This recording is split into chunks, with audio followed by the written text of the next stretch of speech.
एक शहर में एक बहुत ही अमीर पति पत्नी रहते थे। उनके पास पैसों की कोई कमी नहीं थी। उन्होंने बड़े ही धूमधाम से शादी की थी। उनकी शादी की पहली सालगिरह आने वाली थी। उन्होंने अपनी सालगिरह पर बहुत ही शानदार पार्टी आयोजित करने की सोची। वे चाहते थे कि उनकी पार्टी यादगार रहे, इसलिए वे बहुत बड़ी पार्टी करना चाहते थे। वे पार्टी के लिए सामान लेने के लिए बाजार गए। वे बाजार पहुंचे और ढेर सारी शॉपिंग की। क्योंकि सामान बहुत ज्यादा हो गया था, इसलिए वे सामान ले जाने वाले ठेला गाड़ी को ढूंढने लगे।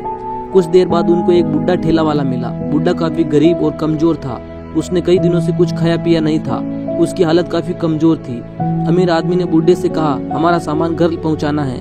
बुढ़ा बोला, पहुंचा देंगे साहब। अमीर आदमी ने मोल भाव करके बुढ़े को कम पैसों में ही राजी कर लिया।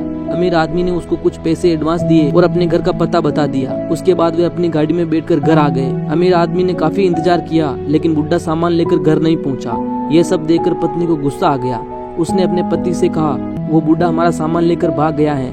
मुझे तो उस पर पहले ही भरोसा नहीं था। अब जल्दी चलो, उसको पकड़ते हैं। पति पत्नी जल्दी गाड़ी लेकर बाजार पहुंचे तो उन्होंने अपना सामान एक दूसरे ठेले वाले के पास दिखा। अमीर आदमी की पत्नी गुस्से से चिल्लाने लगी। वह कहने लगी कि उस बूढ़े आदमी ने हमारा सामान इस ठेले वाले को बेच दिया है।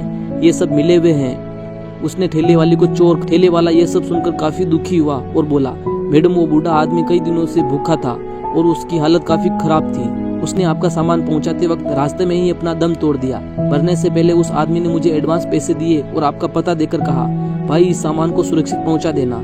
यह कहकर वह मर गया। उसके बाद मैंने ये सामान अपने ठेले में भरा और रवाना हो गया।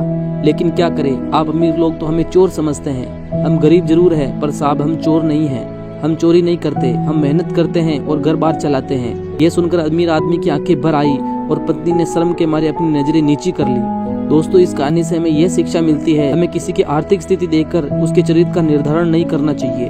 हर इंसान की इज्जत करनी चाहिए और उन पर भरोसा करना चाहिए, क्योंकि गरीबी और कमजोरी किसी के ईमान और इज्जत का पैमाना नहीं होती।